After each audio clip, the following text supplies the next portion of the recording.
Hi guys, দেখো গ্রামে যে মুরগিগুলা দেখছি এখন শহরে এসে ওই মুরগি দেখি। দেখো, দেখেছ? তারা সারিবদ্ধ হয়ে এই জায়গায় খাবার দিছে, ওগুলা খাইতে আছে। ময়লা ফেলাইছে আমার মনে হয়, ওটার ভিতরে যে খাবার আছে ওটা খুঁজা খুঁজা খাইতে আছে। মানুষের মতো মানে রান্না কইরা তারপর খাইতে হয় না, রাহা যাই না পাইছে আর টপা টপ খাইতে আছে।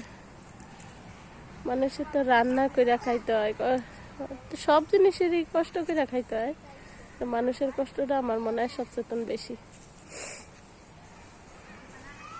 দেখো, এই দেখো কি সুন্দর জুটি তাদের।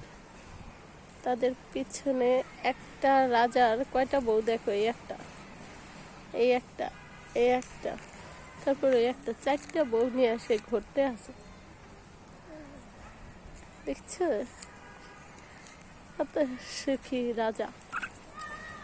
দেখো কালা দেখা, দেখো ওনারে খেদাইয়া দূরে সরাই দিছে, সুন্দর দিলে আসে খাইতে আছে। এত হিংসা মানুষের ভিতরেও কিন্তু এই হিংসা আছে।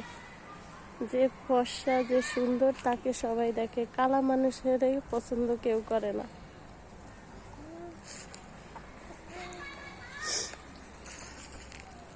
দেখেছো তাদের ব্যবহার। ওই কত দিয়ে আবার মুরগি আছে দেখবা। আসো আসো,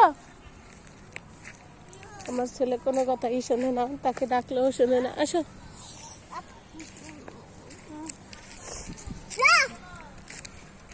এই দেখো আবার কতটি মুরগি।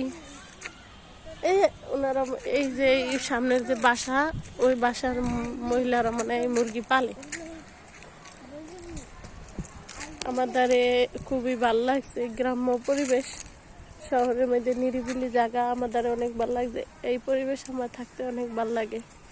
শহরে গাড়ি গুড়ি অসহ্য যন্ত্রণা, আমাদের এটা ভালো লাগে না। এই দেখো এগুলো হচ্ছে ছাও, দেখছো ওনারা সব দলবদ্ধ হয়ে খাবার খাচ্ছে।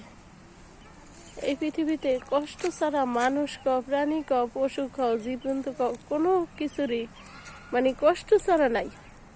সবারই দুঃখ কষ্ট আছে, কেউর কম কেউর বেশি। আমি যে একা বলছিলাম শুধু মানুষেরই কষ্ট না, মানুষের কষ্ট না, সবারই কষ্ট আছে। কেউটা দেখা যায়, কেউটা দেখা যায় না। আচ্ছা, সবাই ভালো থাকবা, দোয়া করবা, আবার জানি নতুন কোনো ভিডিও নিয়ে আসতে পারি। আল্লাহ হাফেজ।